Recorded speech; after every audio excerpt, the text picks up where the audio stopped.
The Flash, Season 4, Episode 7, Therefore I Am. Really love this episode. We get to see the Thinker, both past and present, which I thought was really great. We get to see his actual origin and how he got his abilities, which of course was from the initial particle accelerator explosion.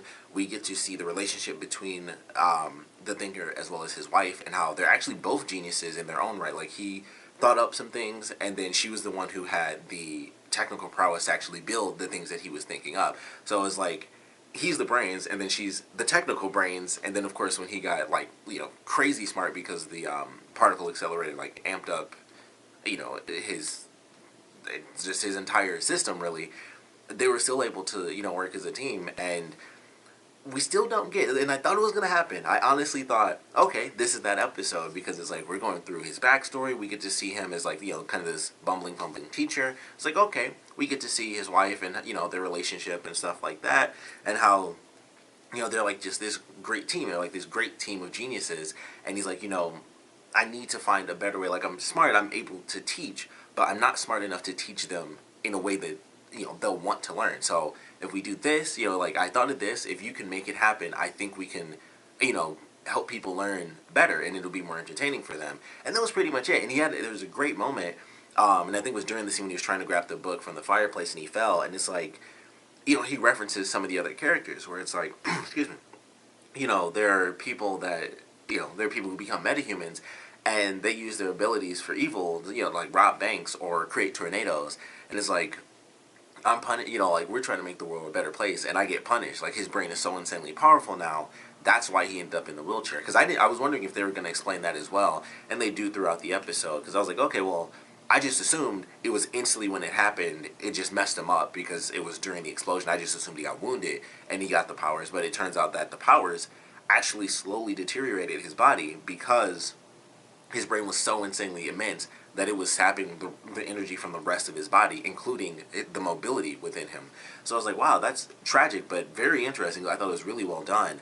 And so, as they're going through the explanation, it's like, okay, this is how he got his powers, this is what happened, and his wife is helping him out. This is how, he slowly deteriorated to the point where he needed to be in the wheelchair.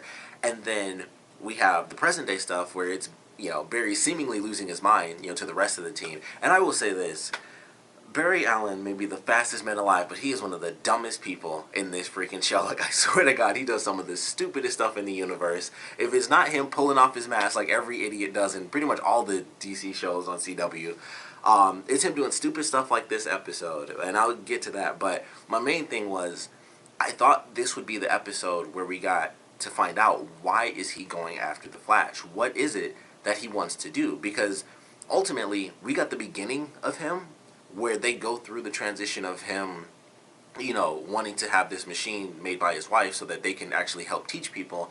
And then it's like, all right, well, we can go through and utilize the particle accelerator explosion, because they knew that something was going to go wrong. And it was really interesting that they went back to like the very first episode. I actually thought that was really cool. So, they go through all these moments and stuff, and it's like, okay, well, this is actually very interesting. We see Eobard Thawne talking to him and stuff like that, where he's like, I've calculated everything, and it's like, he basically says good luck to him. And I thought that was really interesting, because it's like, I know who you are, so can't wait to see how this plays out.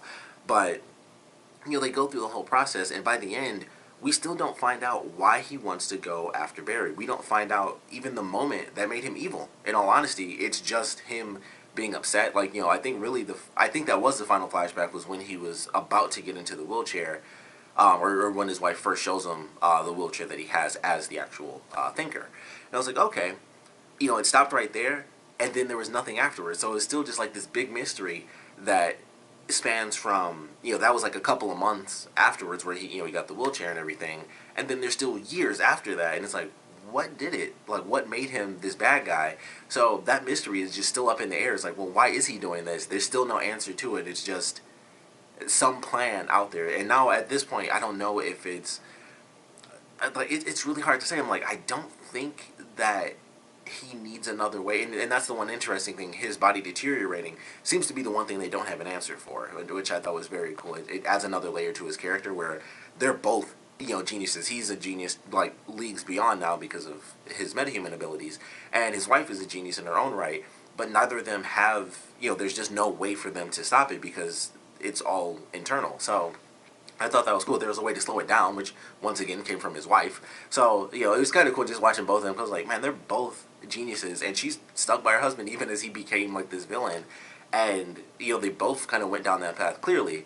So it's just interesting, like, that question's still up in the air because I thought it was going to be like he suddenly turned evil and then she decided to stay with him. But it's like, nope, they both kind of went down that slope together because she stuck by her husband. And then over time, you know, they both, you know, like what happened to him, I think corrupted both of them pretty much. And then there has to be that one moment where it was just like, okay, boom, he is now DeVoe, the villain. So we still don't really know what the case is there, but I thought it was great what we got to see. So we still have to wait to get that official answer as to why his big plan involves bringing Barry back and, you know, having these other people turn into metahumans and all that stuff. So still no clues there. We do get to see a crazy little moment at the end where he's detached too much from the chair that his wife made, and she's like, "No, you've been detached too long," and she basically pulls back his scalp, and like his brain has all this circuitry in it, and the chair has like little tendrils come out, and it pulls him into the seat, and somehow I guess forms like a leather black jacket on him. I was like, I don't know why that had to be a thing, but I was like, okay, it was just funnier to see it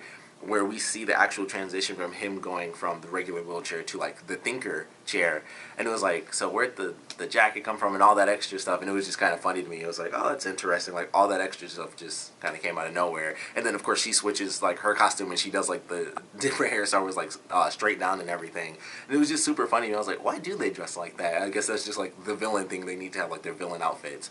But yeah, it was definitely interesting watching them go through. Of course, Barry kind of being touted as like the crazy guy of the team in this episode, I thought was awesome. As I mentioned, he does some of the dumbest stuff in the universe. I'm like, okay, he finds the camera in the Samuroid head, right? Nobody else is around. He finds the camera. He's like, okay, for sure, it's DeVoe. Like, I definitely got it. Like, I got it. Like, this is it. Instead of being like, oh, let me just look to the left. Here's my suit right here. Covers up, you know, all of this right here. He just runs into the house, phases through, and he's just slowly picking stuff up, which I know that's for a TV thing, but it's just like, at some point they should just write it where he does everything at super speed, because it starts to get annoying after a while, where it's like, why would he ever do anything that he's doing at normal speed? It just doesn't even make sense. Also, you know, like I said, he has a mask that covers like all of this. He has an ability to, you know, shift his face where people can't even see it. I mean, what are they going to do? I mean, granted, that could have been calculated for. It was like, all right, they can capture stuff at this insane rate of speed or whatever, and then it takes like 100 pictures, something crazy like that, and then they can combine them, you know, to get a clear image of his face. Anything like that, sure. Because it like that could have been an easy way to do it, where it was just like he went in, he had his face blurred the whole time, but they calculated for that, and he was like, oh, I totally got it, I'll just blur my face. You know, it's just a random dude's body, so what are they going to do? And then they're able to like composite a bunch of pictures together to get a clear image. That would have been great. That's what they should have done. Whereas like even if he went without the suit, he still had something extra. Because as he was walking around, I'm like, I know they're going to have a camera, because that is the simplest thing in the universe. People have cameras that aren't supervillains in real life, and he just found the camera, and it was just like, how is he not thinking? I mean, I guess that was the point, is that he was kind of going crazy, but it's just like, you like the whole point of you going to the house was the fact that there was a hidden camera, and you didn't think there would possibly be a camera inside their actual home, and it was just the craziest thing in the universe. I was like, this is dumb. This is one of the dumbest things I feel like he's ever done. Led to a great moment when his wife went in there. I can't think of his wife's name. But she went in, and then, you know, she's like doing the fake crying and stuff, and she has the pictures, like, you broke into our house and everything. And then she slapped him, and I was like, yeah, that's, you know, playing it up. And I was like, well, what can he do? He got busted. Like an idiot, though. Seriously, it made me so mad. I was like, he's got a mask for this. He's got, like, the ability to, you know, move his face at super speeds. He can change his vocal cords. He's got, like, a million possibilities here. He could just run. You know, if he just ran fast enough, they probably wouldn't be able to get a good picture of him, but I don't know. It was just dumb. And, of course, he gets busted, and then, fortunately, he's not fired. Singh just says, you know, you're off for 2 weeks. But it all comes down to it, and Barry's like, all right, I just had to confront you, basically, and ask you everything that's going on. Also, another dumb thing was Barry saying, like, you know, when he's like, you know, who's asking, is it Barry Allen or is it the Flash? And I don't know why they wrote this line, but they had Barry say, like, how did you know that? I'm like, you went to the house because of the camera that he had. It was like, what? And then you just talked about, like, after he broke into the house and he came back, you know, he was like, you know, this hidden camera. He's probably got hidden cameras everywhere. And then when he confronts him, it was like, how did you know that? I'm like, like 5 minutes of this entire episode was about the camera that was just like you found. It made no sense. It was just something that they should have taken out because it didn't make sense that he would be confused. Like, how would you possibly know that? It was like, you found the camera. You looked into the camera before you pulled it out. Probably been there for a minute. You know, technically since the beginning of the freaking season, you know that there's a camera there. So it's not like he walks around in costume all the time. It just made no sense. That was another random little thing. I think that was just a random flub that they kind of just had in there. But, you know, he confronts him, and DeVoe kind of spills the beans. It's like, at this point, I have nothing to fear. That didn't lead to him revealing what his super secret plan was with the metas and all that stuff, but he just said, I have nothing to fear from you. So, you know, it was like, that was pretty much it. You know, it's kind of time to come forward, and, you know, no big deal. You know, he knew about the Council of Wells, which, of course, we find out because at the very end of the episode when he's talking about one of the calculations was that they would come up with the name the teacher instead of the thinker. So it was like, okay, you know, like when he said that when he was talking to his wife at the end of the episode, I was like, all right, he definitely has other cameras, you know, throughout the building. And then, of course, we see them watching Barry and Iris sitting on the couch, and he's like, you know, what's knowledge without love? And I was like, okay, that's an interesting moment. That's just a simple way for them to have a week off so we can get the giant crossover, of course, which I'm totally fine with. I'm very excited to see that. But I thought this was actually a really good episode. It's probably one of my favorites this season. Also, while he came back, he was gone for like a couple episodes. He references some stuff that I don't know if that was supposed to be definitely this is some Teen Titans stuff that he did, or if that's just not going to have anything to do with anything. I don't know if they had some stuff set up ahead of time where maybe that the Titan show that's supposed to come out at some point was supposed to have already been out. I don't know if that's the case, but I was like, that's interesting. He talks about, you know, fighting a star from outer space, which I had a couple of theories on that. There's really like one theory in my head because there's like a star villain. But it was like, okay, so, you know, he talks about fighting an alien star creature from outer space and, you know, self-reflection and stuff. I'm like, all right, is that going to come back into play as far as like Titans, and we get to see that maybe in flashback form or something? But he was gone and then he came back, so I'm just like, I don't know what that means for some behind the scenes stuff, because him leaving was supposed to kind of reference the fact that he'd probably end up going to the new Teen Titans series that's coming out, and then, you know, he comes back a few episodes later and I'm just like, I don't really know what that means.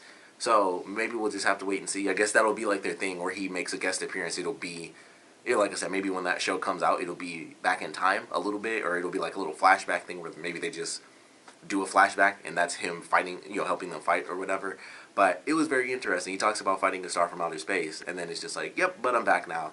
I was like, okay, that's something. Also, of course, he also has to be there for the crossover too, so he'll probably leave right after this. So, you know, who knows?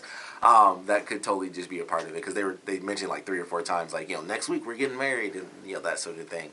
So that may have been a part of why he came back, and then he'll just leave, you know, right after the big crossover, and he'll just be gone again. But it's like, all right, while he's back, he'll be in the crossover. Like I said, I'm definitely looking forward to the crossover. I got to catch up on, you know, some of the other shows from this week before, you know, obviously next week happens and we get this. It's supposed to be the 2-night crossover event, so I think it's supposed to be Monday and Tuesday, and I guess it'll all be said and done in those 2 nights. So I guess that means it'll be Supergirl, Flash, and then Legends of Tomorrow, which makes sense now that I think about it, because last time when it was a 4-part thing, it was just an alien invasion. This is specifically involving the Flash, and, you know, Barry and Iris actually getting married. So it makes sense that they wouldn't do like a 4-night crossover event, because the Flash comes on, it's like the second day of the week is the Flash. So it makes sense that it would be during that time period. It might not even take place during Legends of Tomorrow, now that I think about it. And we'll see what they do, because I mention this every time. Last year, that was a piece of crap where they were like, it's a 4-night crossover event, and it was literally the last like 30 seconds of Supergirl counted as the crossover, and it was like, that was a bunch of BS to call that a 4-night crossover event. So we'll see what happens and how much Supergirl actually has to play in this like 2-night crossover event, as they're calling it. So we'll see if they do the same thing. But either way, I'm looking forward to the crossover. And like I said, this episode I thought was great. We get to see the flashback of the Thinker. We still don't find out why he became a villain. He was just like depressed because his body's deteriorating and he's hurt because it's like, I wanted to get smarter to help the world, and now I'm suffering while other metahumans are going out being supervillains and, you know, making tornadoes. So definitely great progression for his character, and seeing that character arc while still leaving that question wide open, where it's like, oh, we still don't know what that plan is. We still don't get the progression all the way up to this is why I'm the thinker, or this is why I'm the villain now. It's just up to the point where he was upset, and then his wife made him the chair to help him live longer, and then that's it. And there's still like 3 years, and some change where it's just like, all right, there's still a lot of time in between there, before he actually became the thinker that he is today. So can't wait to get those answers. Can't wait to find out still what the F this dude's plan is. But definitely an awesome episode, of course. Would love to know what you guys thought about it. So please comment below. Let me know your favorite parts about it, least favorite parts about it. And I definitely want to know how you guys felt about the Thinker's origin story and how they kind of really just played everything out and how they, ultimately capped it off before getting that big answer as to why he became a villain and what led him, or still, what his big plan is. So I would love to know what you guys thought about his origin and how he or at least, I guess part of his origin, because it was just how he got the powers in this episode, and then there's still the how did he become a villain origin, which I'm sure we'll get later in the season. Maybe for the mid-season finale, we'll get to know what the actual plan is. I think that'll be a great way to kind of end things out going into the second half of the season. But for now, I just want to know what you guys thought about his initial origin story, and of course what you guys thought about this episode in general. So please comment below, let me know, and thanks for watching.